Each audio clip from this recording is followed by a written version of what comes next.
Hello friends, मैं एक ऐसा व्यक्ति हूं जिसे अकेले यात्रा करना बहुत पसंद है। भीड़ भाड़ से दूर शांत जगहों को खोजने और उन्हें अकेले घूमने का मेरा अपना ही मजा है।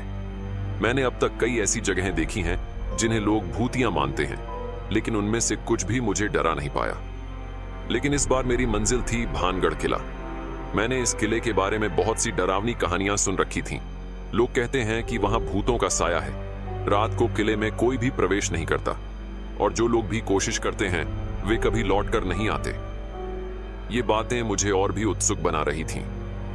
कई दोस्तों ने मुझे चेतावनी दी थी कि वहां अकेले मत जाना, लेकिन मेरे अंदर का साहसी पर्यटक ये सब अनसुना कर चुका था। मैं राजस्थान पहुंचा और किले तक जाने का रास्ता ढूंढने लगा। दिन ढल चुका था और मैंने जानबूझकर रात का समय चुना था। मुझे लगा था कि भानगढ़ किले की असली कहानी रात में ही देखने को मिलेगी। रात का अंधेरा फैल चुका था और मैं अकेले किले की तरफ बढ़ रहा था। रास्ता वीरान था, चारों तरफ बस पेड़ों की छाया थी और बीच बीच में कुछ अजीब सी आवाजें सुनाई दे रही थीं।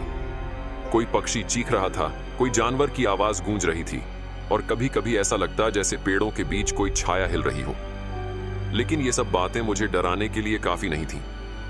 जब मैं किले के पास पहुंचा तो वहां का माहौल और भी डरावना था। किले की दीवारें धुंधली रोशनी में अजीब सी लग रही थीं।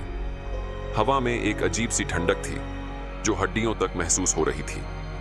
जैसे ही मैंने किले के अंदर कदम रखा, मुझे एक अजीब सी महक आई, जैसे बहुत पुरानी बंद पड़ी जगह की। मैंने एक टॉर्च अपने साथ रखी थी और उसकी रोशनी में मैंने किले के अंदर का नजारा देखा। चारों ओर खंडहर थे, टूटी फूटी दीवारें और जगह जगह पेड़ उगाए थे। लेकिन माहौल में कुछ अजीब सा था, जैसे सब कुछ देख रहा हो, महसूस कर रहा हो। मैं धीरे धीरे किले के अंदर बढ़ने लगा। हर कदम के साथ मेरा दिल तेजी से धड़कने लगा था। अचानक मुझे ऐसा लगा जैसे कोई मेरे पीछे चल रहा है। मैंने मुड़कर देखा, लेकिन वहां कोई नहीं था। मैंने इसे अपना भ्रम समझा और आगे बढ़ा। तभी मुझे किसी के हंसने की आवाज सुनाई दी। वो हंसी किसी इंसान की नहीं थी, बल्कि उसमें एक अजीब सी डरावनी गूंज थी जो मेरे कानों में गूंजने लगी। मैंने सोचा शायद हवा का खेल है, लेकिन जैसे ही मैंने एक और कदम आगे बढ़ाया, मुझे लगा जैसे किसी ने मेरे कंधे पर हाथ रखा हो। मैंने तुरंत मुड़कर देखा, लेकिन वहां कुछ नहीं था। मेरे हाथ पैर ठंडे पड़ने लगे। मुझे समझ में नहीं आ रहा था कि ये सब मेरे साथ क्या हो रहा है। मैंने खुद को संभालते हुए आगे बढ़ना जारी रखा, लेकिन हर कदम के साथ वो हंसी और भी तेज होती जा रही थी। अब मैंने अपनी टॉर्च की रोशनी को चारों ओर घुमाना शुरू किया। दीवारों पर परछाइयां हिलती हुई दिखाई दे रही थीं, जैसे कि कोई मुझे देख रहा हो, मेरा पीछा कर रहा हो। मैं अब पूरी तरह से घबरा चुका था। मुझे महसूस हो रहा था कि यहाँ कुछ बहुत गलत है। मुझे ये जगह अब एक मौत का कुआं लग रही थी, जहां से बाहर निकलना नामुमकिन था। मैं किसी तरह खुद को संभालते हुए किले की ऊपरी मंजिल की ओर बढ़ा। सीढ़ियां चढ़ते वक्त हर कदम पर एक अजीब सी सिहरन महसूस हो रही थी।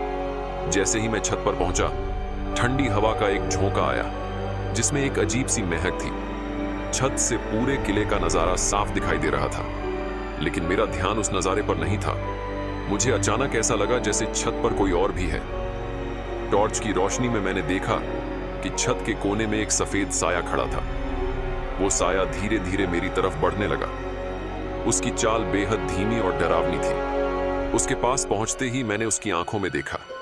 उसकी आंखें खोखली थीं और उसके चेहरे पर एक भयानक सी मुस्कान थी जो अजीब तरीके से बढ़ती ही चली जा रही थी।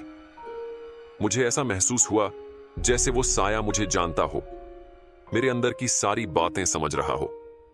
मैंने बिना देरी किए भागने की कोशिश की, लेकिन ऐसा लगा जैसे मेरे पैर जम गए हों। तभी वो साया हवा में घुलने लगा और अचानक गायब हो गया। मैंने तुरंत वहां से भागने की कोशिश की, लेकिन छत से उतरते वक्त मुझे फिर से वही आवाजें सुनाई देने लगीं। किसी के हंसने की, किसी के रोने की और किसी के चिल्लाने की। मैं अब पूरी तरह से डर चुका था। मैंने तेजी से किले से बाहर निकलने की कोशिश की, लेकिन ऐसा लग रहा था जैसे कोई मुझे बाहर नहीं जाने देना चाहता।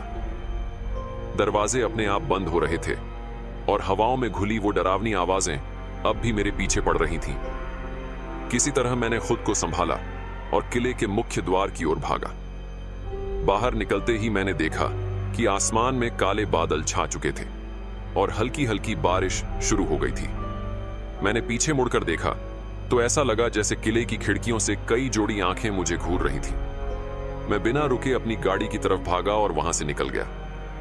उस रात भानगढ़ किले ने मुझे अपनी सबसे डरावनी सच्चाई दिखाई। मैं अब भी उस रात के बारे में सोचता हूं और हर बार वही सिहरन महसूस होती है। अब मैं समझ चुका था कि कुछ जगहें वाकई रहस्यमयी और खतरनाक होती हैं। भानगढ़ किला एक ऐसी ही जगह है जहां अकेले जाने की हिम्मत करना शायद मेरी सबसे बड़ी गलती थी। उस घटना के बाद मैंने खुद से वादा किया कि कभी भी ऐसी जगहों पर अकेले नहीं जाऊंगा, क्योंकि कुछ कहानियां सिर्फ सुनने के लिए होती हैं, उन्हें जीने का साहस हर किसी के बस की बात नहीं होती।